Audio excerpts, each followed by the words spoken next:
A comunicação positiva desempenha um papel crucial no tratamento de pacientes com transtornos alimentares e obesidade. A maneira como o profissional de saúde se comunica com o paciente pode pôr em causa a sua recuperação. Por isso, é fundamental que se façam abordagens de comunicação que sejam positivas, empáticas e livres de julgamentos. Nesta entrevista, no âmbito do projeto Connect for Health, vamos abordar algumas estratégias para construir um ambiente seguro e tranquilo, onde o paciente possa recuperar e crescer. Sou Ana Margarida Machado, nutricionista, e aqui connosco hoje temos a psicóloga Solange Gonçalves. É licenciada e mestre em Psicologia Clínica e da Saúde pela Universidade Fernando Pessoa, pós-graduada em Psicoterapia Dinâmica e integrada também pela Universidade Fernando Pessoa e ainda possui uma pós-graduação em Hipnose Clínica pela Psiclínica. Possui formações em coaching e programação neurolinguística e atualmente exerce funções no agrupamento de escolas de Vimioso.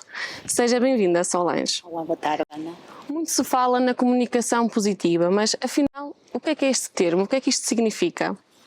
Obrigado desde já pelo convite, por estar aqui a fazer parte do vosso projeto bastante interessante e é verdade, comunicação positiva, mais que nunca, é uma abordagem de comunicação que se concentra, acima de tudo, no reforço das características positivas da pessoa e dos aspectos positivos, e encorajando, acima de tudo, a troca de reforço, de uma construção de ideias e emoções, ou seja, a comunicação positiva baseia-se na ideia e na forma como nós falamos.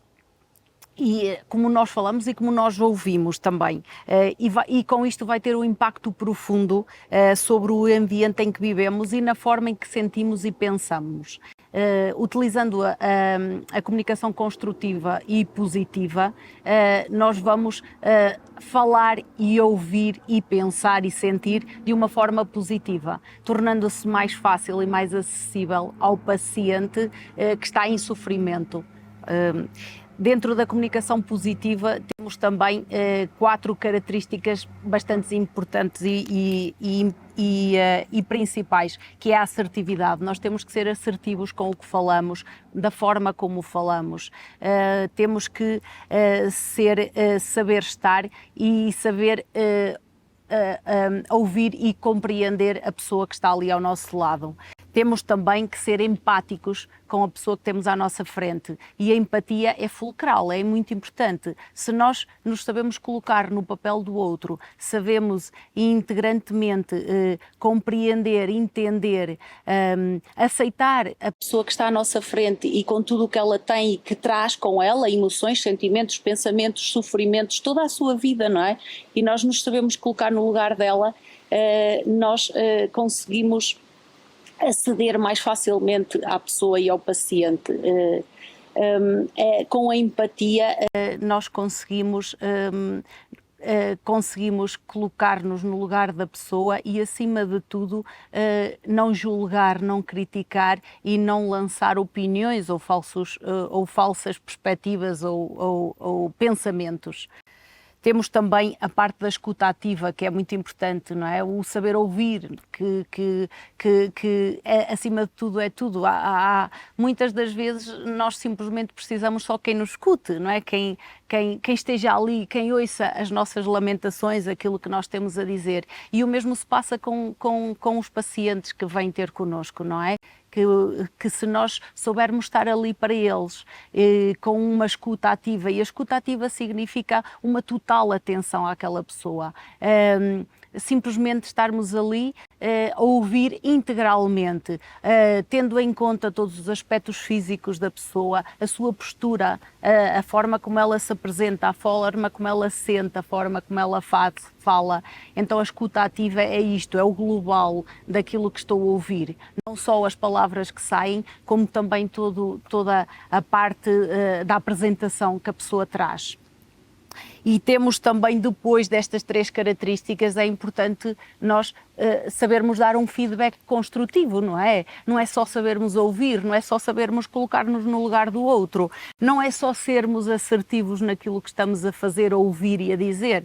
Temos também que saber dar um feedback daquilo tudo que se passou connosco. Então este feedback construtivo baseia-se um bocadinho em tudo isto que falamos, depois do que ouvimos, que o paciente nos trouxe e que nos disse, depois de nós conseguirmos compreender e dar o total apoio, depois de nós conseguirmos até colocar-nos no lugar daquela pessoa com tudo que a sua vida engloba e nós até conseguir compreender o que ali vai e sermos assertivos ao ponto de nos sabermos distanciar do que é a vida da pessoa, do que somos nós e do que estamos ali a fazer e darmos este feedback construtivo, trazemos daqui, neste feedback construtivo, muita aprendizagem e conhecimento para nós e para o paciente também. E fazer este feedback, este resumo, por assim dizer, final daquela sessão com aquele paciente, nós levamos a própria pessoa que está ali, vai ela reformular os seus pensamentos por ela própria, através do feedback que lhe fizemos, vai ela sozinha conseguir ver a perspectiva pelo outro lado também. Então, obviamente que a comunicação positiva tem muito mais além, tem muitas mais características, mas estes 4 são bastante importantes e fulcrais e que determinam assim a chamada comunicação positiva.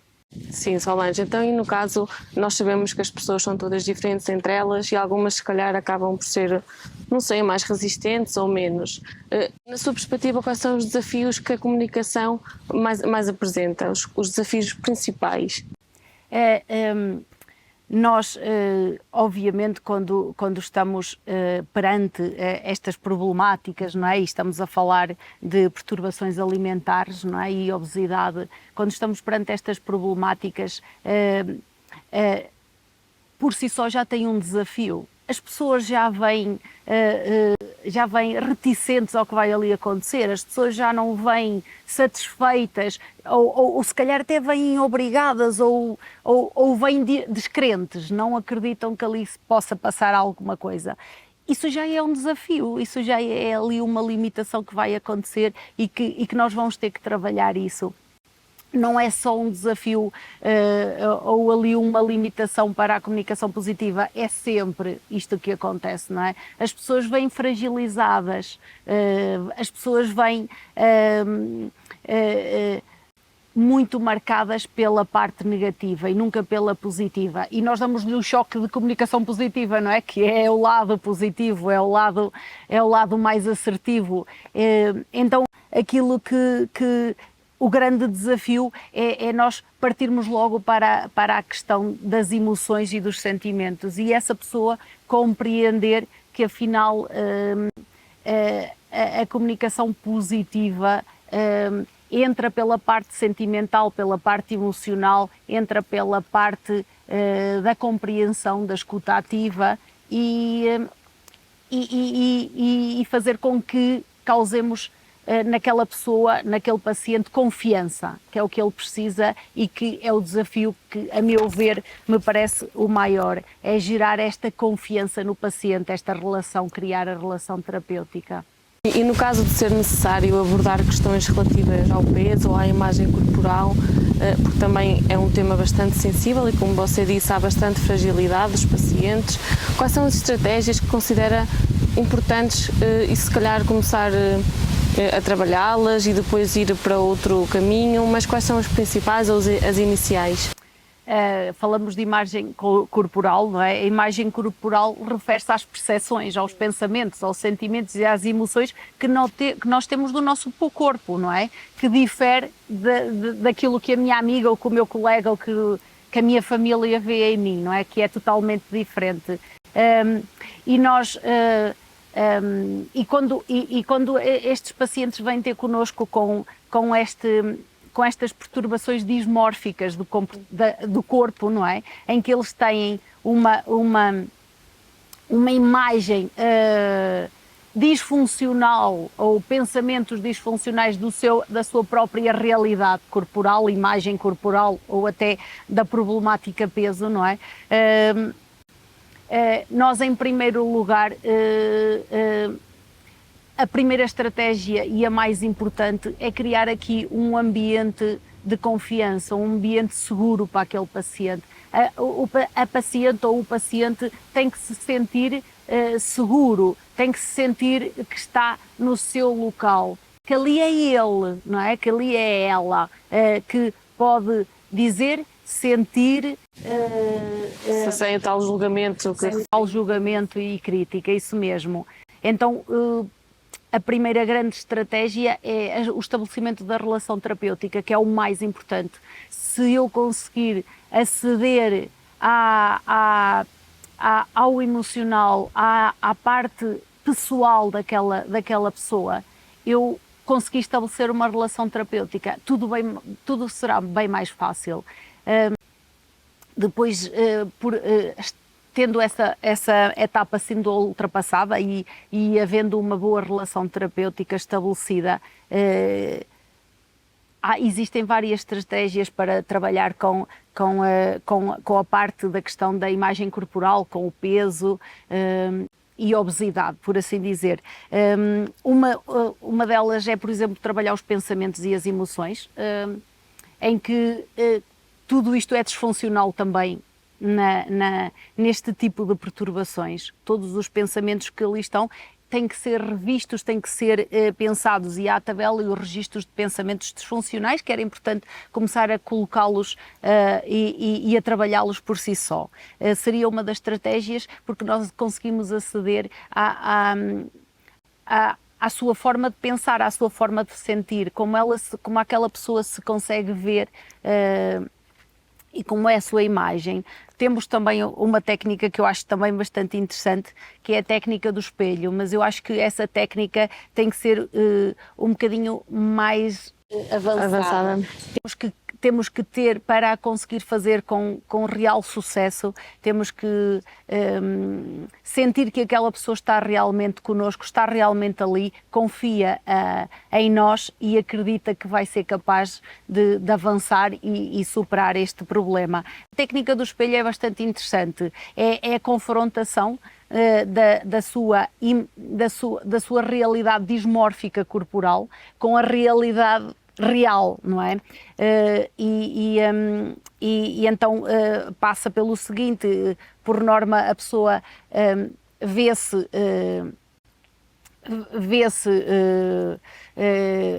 feia, vê-se gorda, vê-se mal feita, vê-se mil e uma coisas que muitas das vezes, ou a maior parte das vezes, não tem nada a ver com a realidade.